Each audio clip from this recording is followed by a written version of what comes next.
नमस्कार. रसस्वादमध्ये आपलं स्वागत आहे. आज आपण बघणार आहोत केळफुलची भाजी.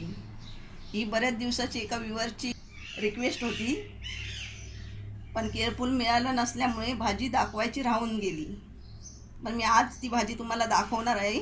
त्यासाठी लागणारं साहित्य बघूया. हे केळफूल आहे. गावाला आमच्या ह्याला केळीचं कोका म्हणतात.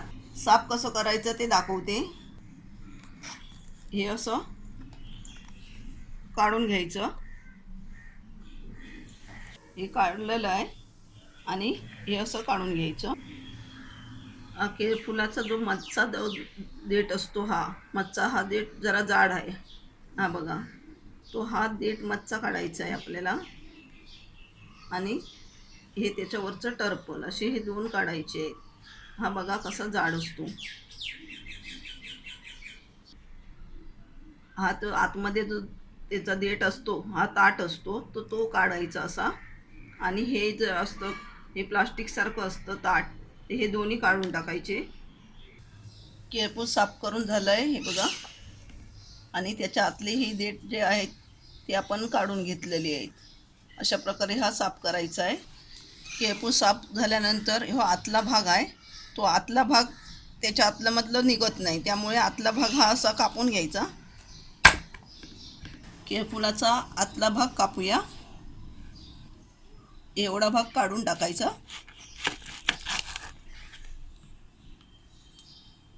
हा बघा असा असतो, हा काढून टाकायचा.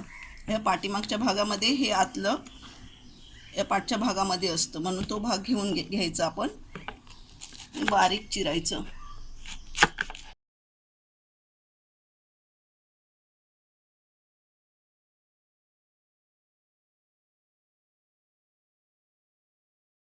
हा जे कापलेला भाग आहे तो आपण लगेच पाण्यामध्ये टाकायचा, नाही तर काळा पडतो मग.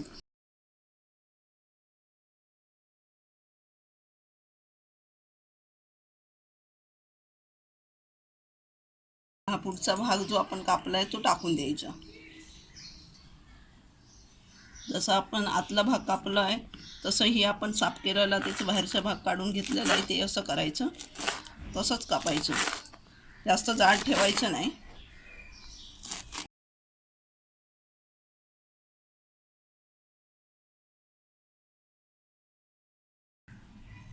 हे बघा असं पाण्यामध्ये मी टाकलं आहे. आता बाकीचं मी कापून घेते. केळफूल कापून झालं आहे, असं आपण पाण्यामध्ये ते ठेवलेलं आहे. एक वाटी चणे रात्री भिजत घालून सकाळी मी हे तो कुकरला 3 शिट्या दिलेल्या आहेत. आणि अशा चांगले शिजायला पाहिजे. असं दाबल्यानंतर असे चांगले शिजून घ्यायचे. हा मोठा एक कांदा, 5-6 लसणीच्या पाकळ्या आणि अर्धी वाटी सुकं खोबरं मी हे तेल टाकून भाजून घेतलेलं आहे. हे वाटण आता आपण मिक्सरला लावून घेऊया. एक छोटा बारीक चिरलेला कांदा फोडणीसाठी, कोथिंबीर, एक छोटा चमचा गरम मसाला, 1 चमचा आलं लसूण पेस्ट, 2 चमचे मालवणी मसाला लाल आणि चवीपुरते मीठ. पाण्याला चांगली वाफ आली आहे. आपण 2 तांब्या पाणी घेतलेलं आहे. केळफुलाची भाजी आपण कापून ठेवली आहे, ती आता पाण्यामध्ये आपण सोडायची आहे.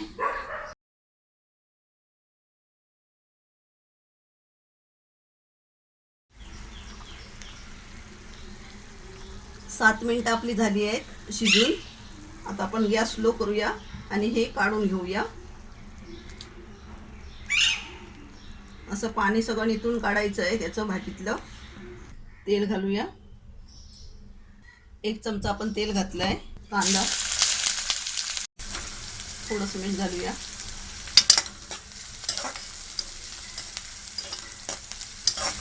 आलं लसूण पेस्ट चांगली परतून घेऊया. कोथिंबीर,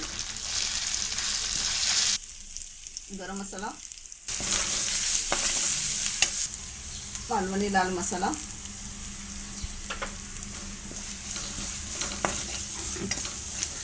बारीक केलेलं वाटण चांगलं परतून घेऊया. वाटण चांगलं परतून झालं आहे. चणे घालूया. हे आपण शिजवताना थोडं मीठ घातलेलं होतं चण्यामध्ये. आता आपण केळफूल घालून घेऊया.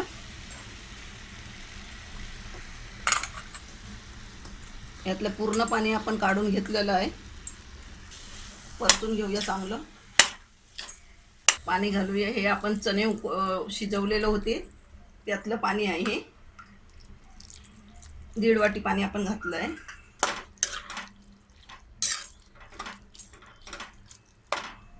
मीठ घालूया.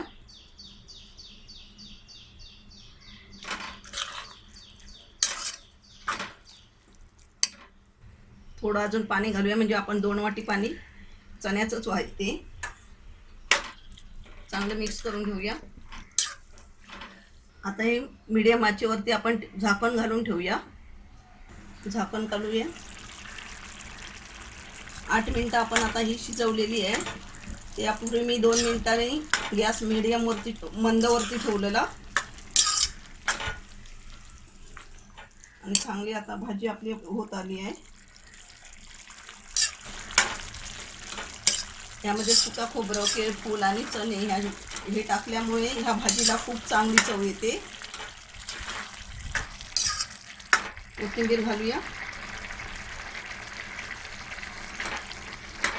गॅस बंद करूया.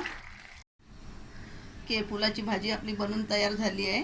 ही भाजी बनवते वेळी मी केळफूल बॉईल करून घेतलेलं, कारण ते बॉईल नाही केलं तर ती भाजी कडवट लागते. म्हणून ते बॉईल करून ते पाणी काढून टाकायचं आणि त्याच्यानंतर ती भाजी बनवायची. तर तशा पद्धतीत मी ही भाजी बनवलेली आहे.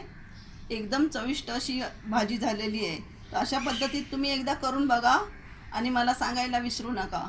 हा व्हिडिओ आवडला असेल तर लाईक करा आणि रसस्वादला सबस्क्राईब करा. धन्यवाद.